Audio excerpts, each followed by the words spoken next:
25 December সকালবেলা আমি আর জ্যাসলিন মিলে চলে গেলাম চার্চে। চলুন দেখি ওই দিন কি কি হয়।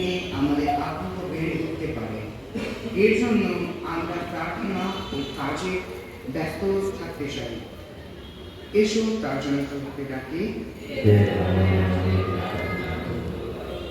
আসো ব্যক্তিগত প্রার্থনা তোমার চরণ অর্পণ করো।